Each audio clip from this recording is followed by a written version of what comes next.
किसी बात को लेकर दो दंपति अलग होने की जिद ठान लेते हैं। वो कहते हैं कि अब हम दोनों को साथ नहीं रहना चाहिए, हम दोनों को अलग अलग हो जाना चाहिए, क्योंकि हमारे जो विचार हैं, हमारी जो डेली के रूटीन्स हैं, वो कहीं ना कहीं एक दूसरे के साथ मैच नहीं हो पा रहे हैं। उनके बीच कहीं ना कहीं रिश्तों में एक ऐसी दरार आ चुकी थी कि उन्होंने उन दोनों को इस रास्ते पर लाकर खड़ा कर दिया था कि दोनों को अलग होने की नौबत आन पड़ी थी। साथ ही साथ एक शर्त रखी जाती है कि उनके दो बच्चे थे, एक लड़का और एक लड़की। तो जो लड़का था वो पिता के साथ चला जाता है और जो बेटी है वो अपनी माँ के साथ चली जाती है। साथ ही साथ ये शर्त होती है कि जब भी बच्चों का मन करेगा तो वह एक दूसरे से मिल सकते हैं। अब लड़की अपने माँ से मिल सकती है, पिता से मिल सकती है, और जो बेटा है वो अपने माँ से मिल सकता है। इसी के साथ दोनों तलाक ले लेते हैं, अलग हो जाते हैं। और शर्त के मुताबिक जब भी बच्चे अपने माता पिता से मिलने का मन बनाते थे तो उन्हें किसी भी प्रकार की कोई भी रुकावट नहीं होती थी। बेटा अपनी माँ से मिल लिया करता था, बेटी अपने पिता से मिल लिया करती थी। एक रोज की बात आती है जब बेटी अपने पिता से मिलने जाती है तो वो बड़ी मायूस सी बैठी होती है। पिता उसके चेहरे को देखकर भांप लेता है कि बेटी कुछ परेशानी में है। वो उससे बात करने का प्रयास करता है, अपने दिल की बात करता है, अपने बेटी से कहता है कि आप अपने दिल की बात बताओ, कोई परेशानी कोई दिक्कत है तो मैं उसे सॉल्व कर सकता हूँ, मैं उसका समाधान ला सकता हूँ।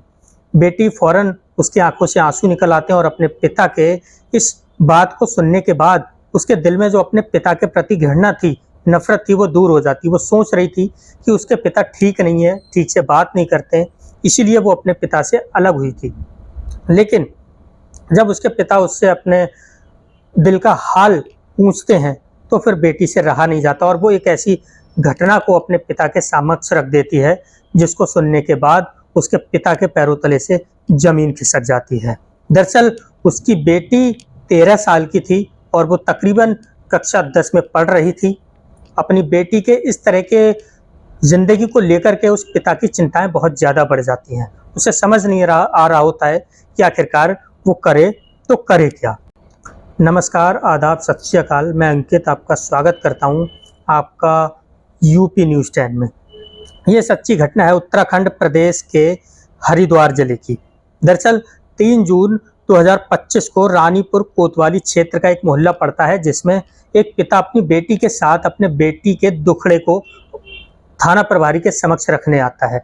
वो उससे मिन्नतें करता है और वो कहता है कि मैं आपसे कुछ बात करना चाहता हूँ, क्या आप मुझे कुछ समय दे सकते हो? मेरी बेटी बड़ी दिक्कत में है, बड़ी परेशानी में है और एक मात्र आप ही सहारा हो जो उसकी ज़िंदगी की, उसके जीवन की नैया भंवर में फंसी हुई दूर कर सकते हो। थाना प्रभारी बड़े गौर से घूर के उस व्यक्ति को देखता है। उस व्यक्ति के चेहरे पर अपनी बेटी के लिए चिंताजनक कुछ लकीरें छपी हुई थी, जिनको देखने के बाद बड़े इत्मीनान से कहता है कि आप पहले कुर्सी पर बैठिए और अपने हवलदार से कहता है कि इनको एक गिलास पानी पिलाओ। साथ ही साथ बेटी का चेहरा भी बहुत दुखी था। दोनों को इत्मीनान से बिठाकर पूछता है कि अब आप अपनी बात बताइए कि आखिरकार आपकी परेशानी है तो है क्या। तब एक पिता मन ही मन सोच रहा था कि क्या उसको ये बात इस इंस्पेक्टर को बतानी चाहिए या नहीं चाहिए, क्या ऐसा करने से उसकी ज़िंदगी, उसके बेटी की ज़िंदगी ठीक रहेगी या नहीं रहेगी, कहीं उसकी बेटी की बदनामी तो नहीं होगी। लेकिन बड़ी हिम्मत करने के बाद वो पिता अपने बेटी की ओर देखता है, उसके चेहरे को देखता है, उसकी चेहरे की मासूमियत को देखते हुए वो सारी की सारी घटना एसएसपी यानी कि उस थाना प्रभारी को बता देता है। थाना प्रभारी पूरी घटना को सुनने के बाद उससे कहते हैं कि इसका जो आरोपी है वो काफ़ी ऊंचे पद पर था, एक पॉलिटिकल व्यक्ति था, पॉलिटिकल इंसान था, इसलिए वो कहता है कि मुझे अपने एसएसपी से बात करनी होगी। फौरन वो अपने एसएसपी को फ़ोन लगाकर सारी सच्ची घटना जो वो व्यक्ति बताता है उनको सामने रख देता है। तो एसएसपी कहते हैं कि इसमें घबराने वाली कोई बात नहीं है, क्योंकि कोई भी व्यक्ति सही, कानून सबके लिए बराबर है, चाहे वो पॉलिटिकल व्यक्ति हो या फिर कितना भी बड़ा व्यक्ति हो। एसएसपी कहते हैं कि उनसे एफआईआर दर्ज करवाइए और उस आरोपी के खिलाफ मुकदमा दर्ज करने के बाद जांच बिठाइए। चूँकि ये मामला बड़े अधिकारियों तक पहुंच चुका था, इसलिए जल्द से जल्द हाईलाइट होने लगता है, सोशल मीडिया पर तूल पकड़ लेता है। वो व्यक्ति, वो पिता अपने बेटी के दर्द को कुछ इस तरह बयां करता है। वो बताता है कि उसकी पत्नी और उसके बीच तलाक हो चुका है, अब से तकरीबन 2023 में हुआ था, जिसके बाद एक शर्त रखी गई थी कि बेटी माँ के साथ जाएगी और बेटा पिता के साथ जाएगा। लेकिन शर्त के अनुसार जब भी बच्चे अपने माता पिता से मिलने का प्रयास करेंगे, उन्हें किसी भी प्रकार की कोई दिक्कत का सामना न करते हुए अपने माता पिता से सीधे सीधे मिला दिया जाएगा। इस प्रकार का कोर्ट से ऑर्डर था।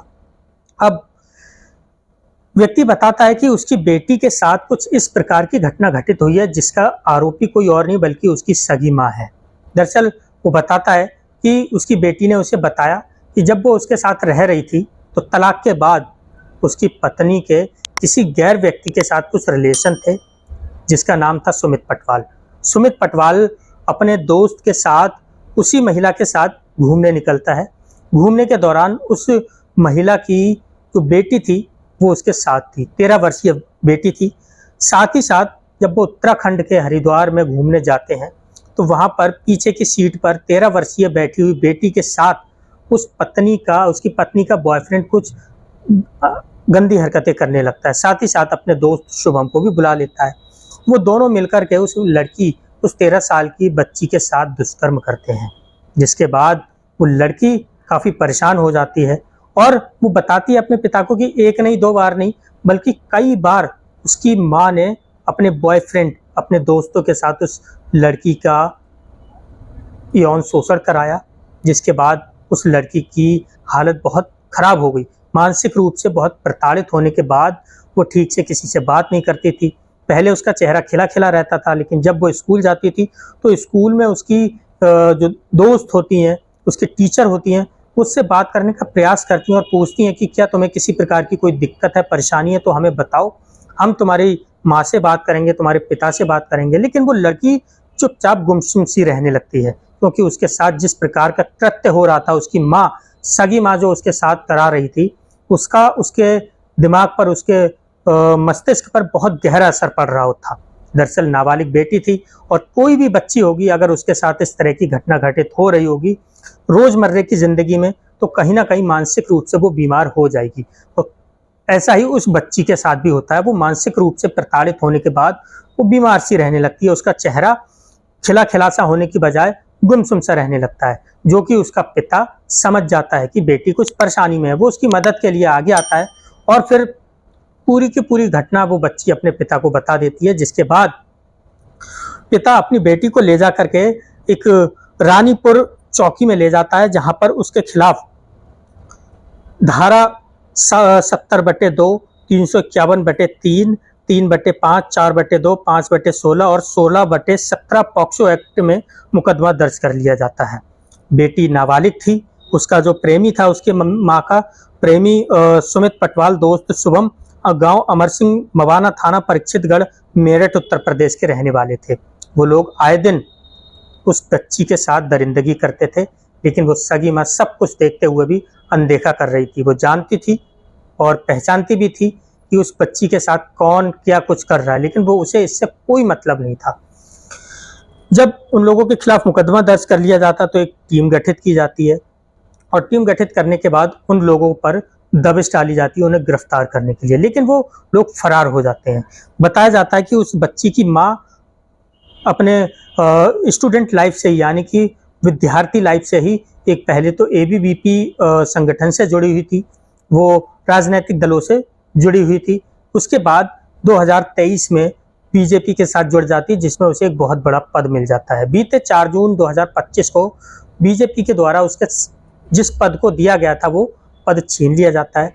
अब उस महिला के पीछे जितनी भी सच्चाई निकलकर सामने आएगी पुलिस मीडिया के सामने रखेगी और इस पूरी घटना का खुलासा पुलिस बहुत जल्द करने वाली है, क्योंकि एक टीम गठित की गई है उन लोगों को गिरफ्त में लेने के लिए। बहरहाल आपका इस कहानी पर क्या प्रतिक्रिया है, आप हमें अपनी प्रतिक्रिया कमेंट के रूप में दे सकते हैं। दोस्तों, आपसे विनती है, जितने भी भाई बहन मेरे चैनल पर नए हैं, मेरे चैनल को सब्सक्राइब जरूर करें और हमें सपोर्ट जरूर करें। इसी के साथ जय हिंद, वंदे मातरम।